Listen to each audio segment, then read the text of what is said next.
Hello friends, আমি তনুশ্রী। আপনারা কেমন আছেন ফ্রেন্ডস? আশা করি ভালো আছেন। আপনাদের আশীর্বাদে আপনাদের ভালোবাসা, ভগবানের আশীর্বাদে আমিও ভালো আছি ফ্রেন্ডস। আজকে একটা রেসিপি নিয়ে এসেছি। দেখুন ফ্রেন্ডস, এই ঠান্ডার দিনে গাজরের হালুয়া। গাজরের হালুয়াটা তৈরি করব আমি পুরো ঘরোয়া পদ্ধতিতে। দেখুন, আমি থালিতে নিয়ে নিয়েছি গাজর,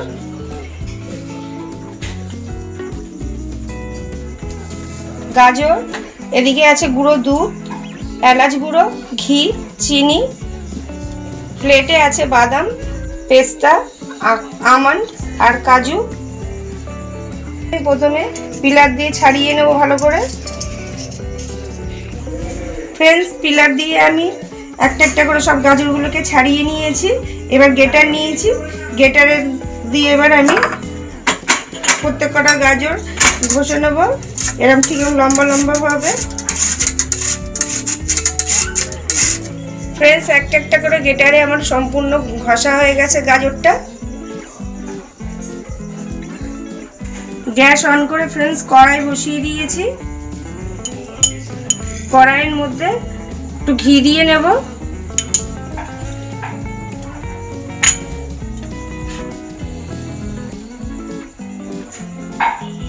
ঘিটা গরম হয়ে গেছে ফ্রেন্ডস। আগে থেকে আমি কেটে রেখেছিলাম কাজু, পেস্তা, আমন্ড একটুখানি দিয়ে নেব। দিয়ে নাড়াচাড়া করে একটুখানি হালকাভাবে একটুখানি ভেজে নেব। খুব একটা লাল লাল করে ভাজবো না ফ্রেন্ডস, হালকা করেই ভাজবো। এবার ভাজা হয়ে গেছে হালকা করে, এবার আমি তুলে নেব। ঘিয়ে বাদামগুলো ভাজা হয়ে গেছে ফ্রেন্ডস। আবার একটুখানি ঘি দিয়ে দেবো। ঘিটা গরম হওয়ার জন্য একটুখানি আমি সময় নেব। ঘিটা গরম হয়ে গেছে ফ্রেন্ডস। আগে থেকে আমি গ্রেটারে ঘষে রেখেছিলাম গাজরগুলোকে দিয়ে দেবো।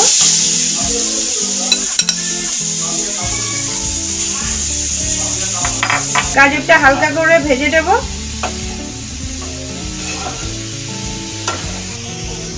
ফ্রেন্ডস, গাজরটা একদিকে আমি ভাজা বসিয়ে দিয়েছি ঘিয়ের মধ্যে, আর একদিকে আমি দুধটা গরম করতে বসিয়েছি। ভালো করে গাঢ় করতে হবে এটা জাল দিয়ে।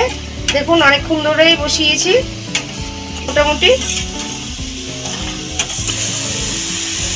ঘিয়ের মধ্যে গাজরটা ফ্রেন্ডস ভাজা হয়ে গেছে হালকা হালকা ভাবে। আমি এদিকে দুধটা জাল দিয়ে গাঢ় করে রেখেছিলাম।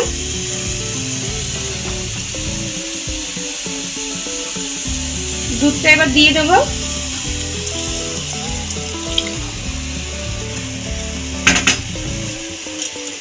দিয়ে ভালো করে নাড়িয়ে মিশিয়ে নেব।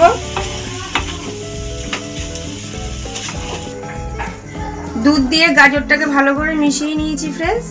এবার মিডিয়াম ফ্লেমে কিছুক্ষণের জন্য রেখে দেবো যাতে গাজরটা ভালো করে নরম হয়ে যায়। মিডিয়াম ফ্লেমে কিছুক্ষণ ধরে রেখেছিলাম ফ্রেন্ডস। মোটামুটি হয়েই এসেছে গাজরটা সেদ্ধ, অর্ধেকের বেশি। এবার আমি পরিমাণ মতন চিনি দিয়ে দেবো। ভালো করে নাড়িয়ে মিলিয়ে নেব চিনিটা দিয়ে।